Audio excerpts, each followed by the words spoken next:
Hello everybody and welcome to NPTEL online certification course on cryogenic electronics for quantum computing. This is lecture number 48 and in this lecture we will be studying cryo-power management circuits and interfaces, sensor interfaces. This is the outline of the talk. We will look into the power management issues related to cryo-circuits and how will you maintain reduced power, what are the power dissipation conditions and considerations, what are the challenges, and then we will be switching gears and try to explain to you what is the sensor interface in a cryo system, and then what are the existing interface architectures available, what are the proposed solutions, scaling solutions, and finally we will be looking into the cryo-CMOS integration. Again, just a brief insight into why this is important, because as you are aware, cryo budgets works with the thermal budgets are very tight in cryo, and since you do not want to spend too much amount of power in cooling the system, and therefore you require to have these power dissipation levels to the bare minimum even when they are operating at the level of few gigahertz, and that is the major concern or major concern as far as this power management circuits are concerned. So let us look at the circuits here, and as I told to you, these cryo circuits are working at around 4 Kelvin and require a tighter integrations with a millikelvin range. The interconnect between 4 Kelvin and 300 Kelvin, which is this one, these interconnects are relatively a longer interconnect.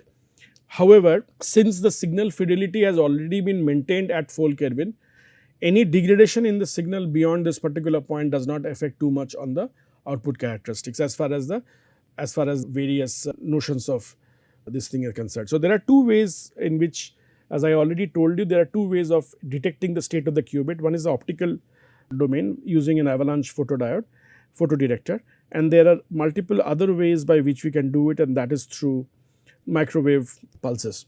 So in the first case, when you do optical, one most preferred data converter is basically time to digital converter, whereas when we work with RF signals, it is primarily we work with ADCs and DACs for all practical purposes. So the first half is basically, this part is basically my readout and this part is my control, right. Now within all these we also have bias references. What are bias references? These are reference signals which are basically band gap reference signals, primarily meaning that they give a very constant current or voltage source independent of the temperature particularly available there, and they are basically giving this voltage source to these ADCs as well as to these amplifiers. You also have these temperature sensors which are attached within the systems, and they actually check whether the temperature is kept at 4 Kelvin or not. So there is a feedback network which tells you if the temperature goes beyond a particular critical threshold, the cooling system switches on and always a vacuum cooling is there inside these thermal sensors. So this is the overall cryo circuit which we do it, and please understand these are all, most of them are made up of active elements, and therefore the heavy power dissipation happens in this light blue box if you see, and the dotted one where I am making a dot is where you will see a very large power dissipation. Now even within this, these one are the most power hungry elements which you will see. The oscillators, the ADCs are the most power hungry elements, amplifiers are the most power hungry elements which you will see, and therefore optimizing these are primary concern for any designer. Now so there is a power management circuitry within the system which tries to maintain precise and stable power to the control, quantum control and the readout circuitry. And the minimum power dissipation is to stay within the cooling limits of cryostat, which is less than 1 milliwatt at sub 1 Kelvin. So that is a typical sort of figure of merit which you need to sustain for all practical purposes, which is around less than 1 Kelvin. At sub 1 Kelvin region you need to have less than 1 milliwatt power, and this helps you to scalability is there, because if you do large amount of integration and scalability you will be able to maintain deep cryogenic environments. Of course, as I told you earlier, power management also helps you to keep control over the noise and the signal integrity, and enables cryo-CMOS based system on chip for future quantum classical hybrid chips. So there is a group of people who are working on quantum classical hybrid chips. So just not concentrating only on quantum, but maybe quantum plus classical chips, silicon based classical chips, which will be available at a later stage of time. As I told to you, why do you require to minimize it? Primarily in RF systems, battery life, but that's not the case in cryogenics. Obviously, there is, because of limited cooling capability, your power dissipation levels have to be strictly minimized to a larger extent, right? Now, control systems are typically placed, as I told you, at 4 Kelvin, right? And thermal absorption is relatively of several watts here. However, some of the critical blocks where you interface with the qubits must operate even at millikelvin regions, right? And therefore, cooling power should be less than 1 milliwatt, and therefore making it ultra low power design essential for power dissipation considerations. Let's look at the challenges of it. Obviously, one challenge is primarily threshold voltage shifts and therefore generation of leakage current at cryogenic temperatures. What happens is that the threshold voltage, as I discussed with you in earlier lectures, is a strong function of temperature, right? And as a result, what will happen is, as the temperature changes, the leakage current will also change. Therefore, your static power dissipations will be high. Device variability is very high under deep cooling constraints, and there are thermal constraints which are available to us, which limits circuit complexity and density. Which, for example, you cannot have active device integration done beyond a particular point, because otherwise the heating per unit area will be so large that you won't be able to do it. So, those are some extra sort of constraints which are applied, which are over and above how you design at room temperature, right? And finally, one bottleneck which is still there is that we still not aware of accurate modeling techniques at 4 Kelvin and below. So let's look at the cryo bias generators or management circuits. One is basically the LDOs, which is basically the low dropout regulators, and they maintain a constant voltage supply with minimum noise and thermal loss, right? So they maintain a they maintain constant voltage supply with minimal noise and thermal loss as such. Then you also have voltage references, right? And they provide very stable voltage levels across wide cryogenic temperature ranges. So there is a wide cryogenic temperature range which you will see, and these voltage references will give you a constant voltage across that. Bias generators under cryogenic operations, we do have bias generators working for analog and RF blocks specifically. Then you have a DC-DC converters, which are of limited use, at least in cryo, but they typically do a step down conversion and they help you to do a low switching losses as such. Let's now come to sensors and sensor interface. Now, if you look at sub-Kelvin cryogenic environment, advanced quantum sensors and quantum information systems require sensors. And what are these sensors? Some of the sensors are, you require TES, which is transition edge sensors. You require quantum interference devices based on superconducting qubits. Then you require Josephson junction based parametric analyzers or amplifiers, superconducting qubits, and there are NTD thermistors. These are all sort of part and parcel of the sensor systems and interfacing systems between the on-chip quantum system and the external world. Now, these quantum devices, obviously, since they are operating at such a low voltages, they require very precise manipulation. You require to give a very, very accurate biasing. Even a small change in the bias to these circuits, these active devices, will actually change the performance limits of these devices. So, maintaining an accurate bias of these sensor and sensor interfaces is very, very important. And it is also important that you do a signal capture. Signal capturing job is very sensitive in nature, and that is the reason you need to be very, very careful in designing this. Now, where do they sit actually? They sit somewhere in between 4 Kelvin and 300 Kelvin. So, they are sort of an interface between the two, right? And they tend to give you the information which is happening inside the 4 Kelvin range to the external world. Now, current standard involves using external electronics via long cables and cryostat feed-throughs. So, what we are currently doing is that if you look my earlier lecture where I had shown you a cryostat and a dilution refrigerator, these are quite big, right? They are quite long, like they are in length scale, they are relatively long, and therefore, though the qubits are sitting very, very down at the very low system, the electronics is also very close. The interface between the external world and the qubit is very, very large, and there currently we are using that, and all the sensors are externally placed. You need to have the sensors internally placed. Okay. So one of the is a neutron transmutation doped thermistor, and basically its baseline resistance is, so thermistor is basically temperature dependent resistor, right? So as the temperature changes, the resistance changes, and you can predict what is the sort of change in the temperature by knowing the change in the resistance. So basically R at say time at temperature T will be R0 1 plus alpha into delta T. So if you change delta T by certain values, then R0 is nominal temperature, nominal resistance at 300 Kelvin, and if you multiply that with delta T, you will get RT as the value. Now, if you look at, so basically as I told you, they detect signal via change in the resistance and can be as small as several kilo ohms, right? The signal bandwidth is typically around 1 Kelvin which they use. However, the disadvantage of a NTD is that they rely on large capacitors, which therefore increases the delay, right, and the feedback delay, and therefore the interference makes long cable undesirable in case of an NTD. Because the long interconnects or long cables will add capacitive delay to the signals, and therefore there will be change in the signal, which is an unrequired sort of requirement is not there. And then we looked into the transition edge sensors, which is the second one, right? It is resistance is so this is of the order of few hundred to few giga ohms, right? This is again a very small, less than 1 ohm, and they are primarily meant to check very small current changes, right? And they are relatively have a larger bandwidth than NTDs, and therefore they are also affected by long cables because of the capacitive effect. But their advantage is that their latency is relatively small and the bandwidths are relatively larger as compared to an NDT. Now, this is how a sketch of an internal structure of a typical cryogen free dilution refrigerator looks like, right? It looks like this, where this is where your qubits are sitting, right? This is where your qubits are sitting. This is somewhere where electronics, traditional electronics are kept.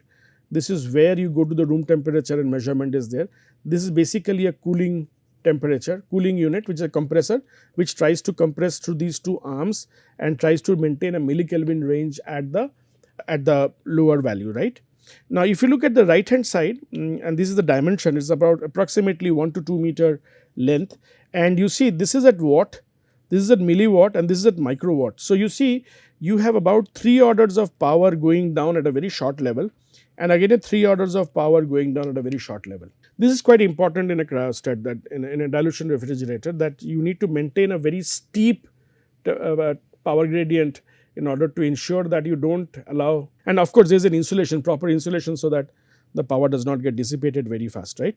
Okay, these are copper braids here, which are primarily holding the system.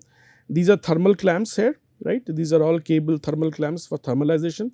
These are sensors which are kept here, and then you have a sensor at 50 Kelvin, at 40 Kelvin, and so on and so forth, right? And this is basically commonly used quantum sensor development system which is there. What are the challenges with existing interface circuit? Existing interface basically means that how do you do the sensors which are inside the cryogenic to the external world? Obviously, as you can understand, if there are say 100 qubits, and if there, let us suppose there are 4 qubits, there are 2 to the power 4 signals available to us, and therefore the signal channels becomes very large. So either you have to do a muxing or demuxing at certain point of time, or you have to have a serial traditional way of moving the signal from one point to another. Both ways there is a challenge available to it. As I discussed with you earlier, there is always a limitation of long interconnect and cabling. Obviously, there is a noise degradation which affects the fidelity and performance there. And these issues primarily affect your integration of the systems in cryogenic compatible electronics. Now, what is the proposed solution? The proposed solution is that what you do is, rather than controlling from outside, you preload control data into cryogenic processor, and therefore you don't have to control from external source. You internally preload the control data, and you just need to penetrate the power line, right? Only the power line needs to be penetrated into the cryostat during the operation, that's all. So you don't have to control it from outside, and therefore outside intervention reduces. However, you still require multiple interconnects to qubits, right? And that is where the final sort of challenge comes into picture.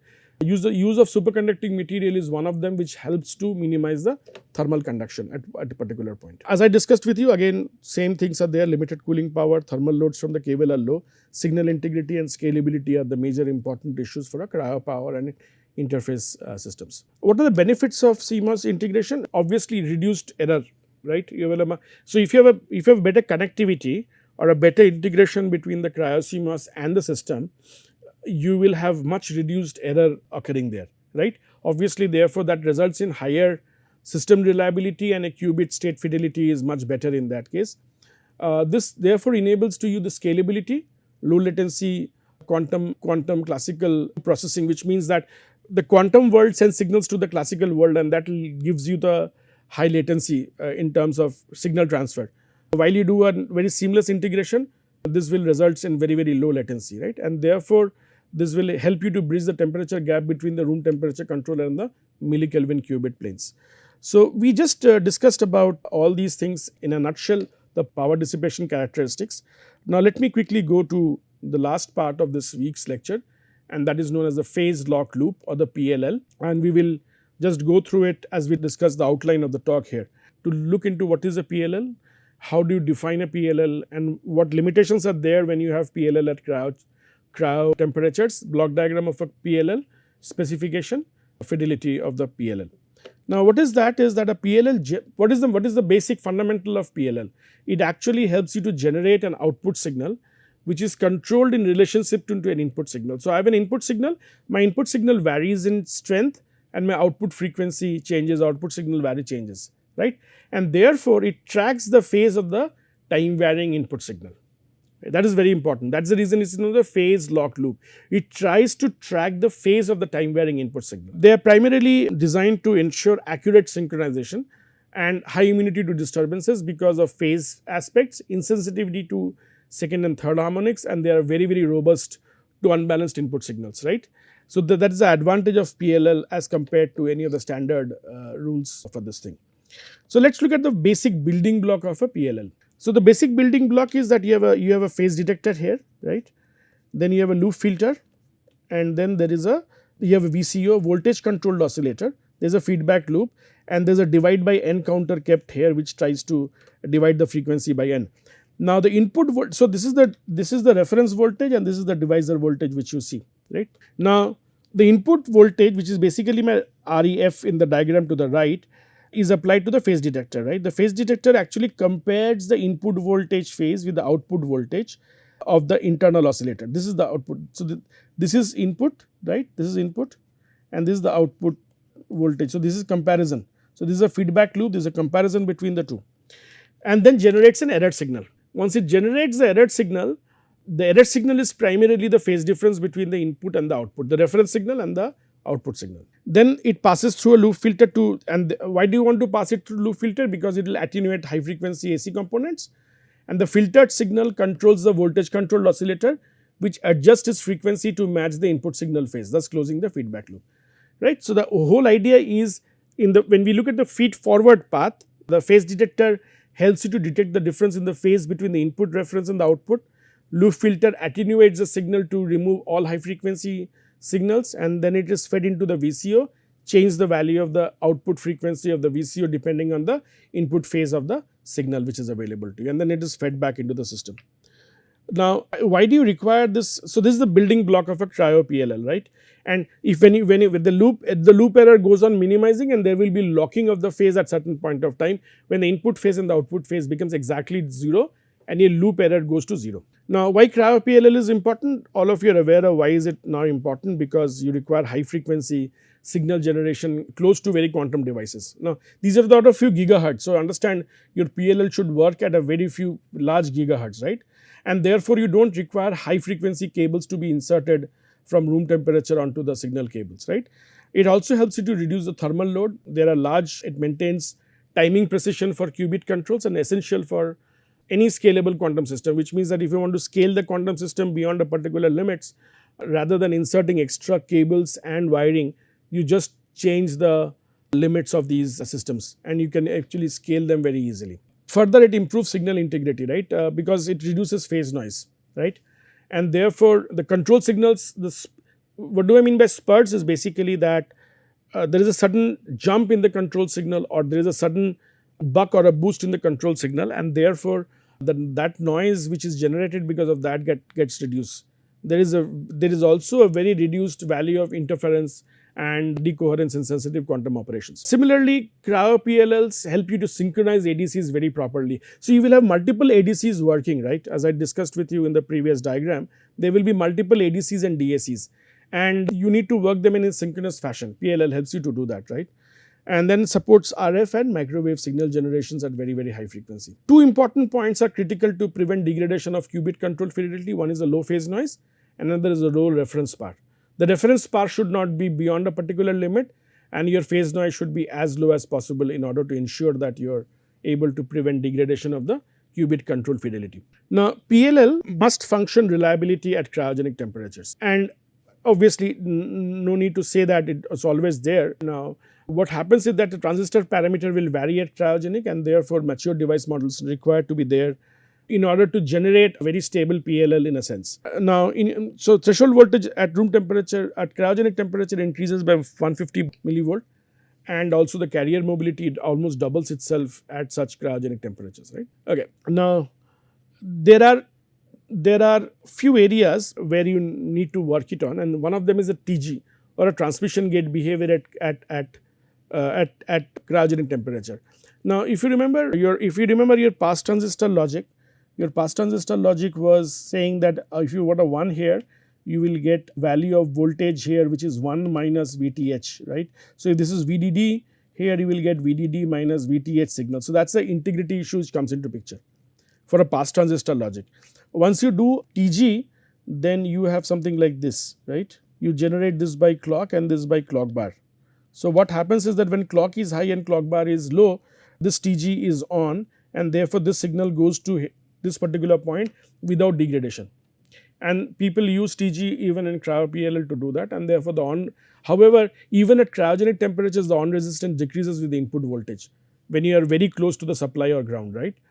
And the on resistance can increase by 100 times, and this is really a very big problem when the input voltage is near the middle of the supply range, right. And therefore, so what happens is the resistance value, on resistance values of the transmission gate, which ideally should remain constant over a period of signal flow, actually at cryogenic temperatures increases by 100 times, and therefore, the sampling circuits used, sampling switches used in the ADC will actually get affected, and there will be a big change in the sampling frequency. Of course, mismatches, pure linearity in ADCs and DACs, and therefore, there will be poor mismatch of the current sources.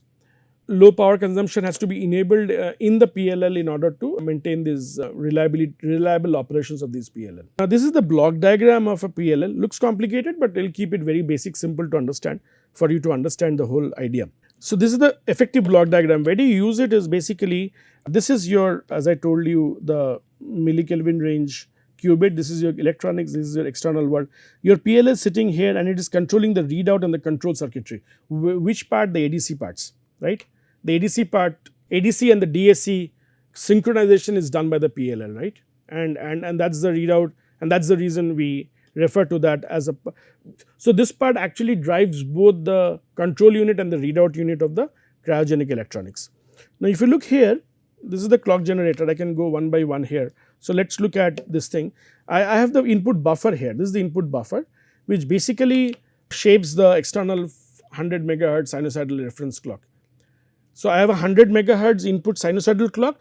This converts that into a square shape, and this is known as an input buffer. The clock pulses needed for the amplifier based phase detector. This is the dynamic amplifier based phase detector. This is DADP. This is DAP. So, dynamic amplifier phase detector, right. You require clock pulses there, regular clock pulses to be given to dynamic phase clock detector. This part is basically the feedback loop, right, and this is the feed forward path. This is the VCO which I was talking about, right, and this is the filter. This is the filter which you are doing it, right. Now, the DAPD, which is the dynamic amplifier phase detector, that detects the phase error between the VCO and the input reference clock, and enables a very stable output voltage, right. Now, the differential IV curve, the differential IV stage is used based on the folded cascade operational transconductance amplifier, which is an OTA. So, this is basically an OTA used here, right. What it does is that this differential mode amplifier is, this is what is an OTA here.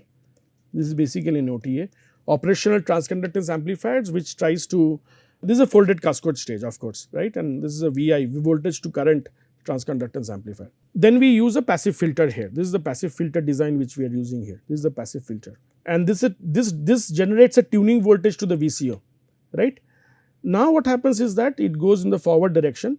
On chip there is a divide by 4 sort of circuit and tries to simplify the measurements. You do not want to have large sampling done, and therefore you divide it by 4. Now, to prevent locking to a wrong harmonic, the voltage control oscillator is manually tuned to within half of the reference clock of the target frequency. So, what you do is that you have a target frequency of say 6 gigahertz, then around 6, so you tune it around 6 gigahertz means if you divide it by half, 1 by 2, then it is 3 gigahertz. So, you tune it in that range and you say that I will have perfect locking in that range, right. Then frequency tracking loop keeps the VCO within the locking range and corrects the sudden frequency disturbances affecting the VCO.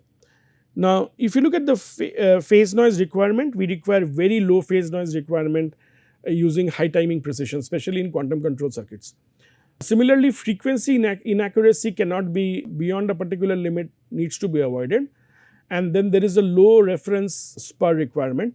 Spur needs to be minimized in order to prevent a sort of reduce interference and maintain signal integrity across harmonics, right. Now, I have already told to you what is a phase noise, but phase noise with respect to PLL needs to be understood now. Now, the PLL output signal can exhibit phase noise, right, which refers to the RTS, random telegraphic noise in the phase of the output frequency, and these appear as sidebands to the around the carrier frequency, and therefore they can actually interfere and reflect the accuracy of control signals. Now, this is very important that the phase noise therefore should be either isolated and does not interfere with the main lobe or the main center frequency and should be kept at the sideband frequency. Now, fidelity primarily tells you what is it basically is a quantifiable output and tells you accurately a quantum gate manipulates a qubit state, right. High fidelity is essential for performing reliable quantum algorithms and avoiding cumulative errors in a quantum error correction. So, that is very, very important as far as fidelity is concerned. As I told to you, obviously the PLL phase noise is the key limiting factor of the gate quantum gate precision. So, if the phase noise exceeds a particular threshold, the precision of the quantum gate will be restricted to a larger extent. If the PLL frequency, similarly if the PLL frequency fluctuates, the qubit experiences sort of unintended requirements during the operation. We do not want the PLL frequency to be fluctuating beyond a point. Then we need to understand the relationship between PLL characteristics and qubit dynamics. This is where you require a very basic understanding of how qubits work and how it sustains and how it interfaces with PLL in a larger extent, right. And then of course, precision PLL design needs to be there for fault tolerant performance design for quantum computers. Let's end this lecture with certain problem statements that if and just a problem statement which gives you this thing. Now, if a system targets a fidelity of 99.999%, calculate the maximum allowable reference part. So 1 minus f is equal to pi square by 4 into 10 to the power s reference by 10. Put the value of f here, 1 minus f, so 1 minus 99.99 in terms of percentage, and what happens is that this translates into a minus 54 dBc ACRF. So, when you want to maintain almost 99.999% fidelity, please understand your SREF has to be limited to minus 54 dBc. Such a low level of spur is expected when you want to maintain fidelity. As you go on increasing this value or as you go on decreasing the spur or increasing the spur in a sense to a larger value, the fidelity will start to fall down, right, and that is what the problem is in a sense, right. And that you can see also if this S reference goes on sort of shooting up and up, or let us say goes, so for example if this S reference goes on, this goes up in a much higher sense, which means that this has to go down in order to sustain that value here, right. So that is what you get a SBF, SREF requirement in that case. So let me recapitulate what we studied in this lecture. We studied initially about the PLL. Before that we studied about the cryo designs for oscillators, and then we went to PLL, looked into the concepts of cryo PLL, what are the various figures of merits for PLL. Then we looked into the architecture of PLL and how PLL architecture, we understood basic idea of PLL. Please go through any standard books to understand the working principle of PLL, but this is where you will learn about cryo PLL in a sense. Then what are the challenges which you face in PLL when you operate at very low temperatures for cryogenic temperature. And finally, we looked into so another important issue was noise cancellation in PLL and stability therefore. Then we looked into before that we looked into sensors, and now sensors are integrated onto the system, right. With this we have been able to take care of the sensor networks and the interface circuits. In the next lecture we will deep dive into slightly more further lower temperature when we talk of millikelvins, and we will look into qubits and its concepts. Thank you very much.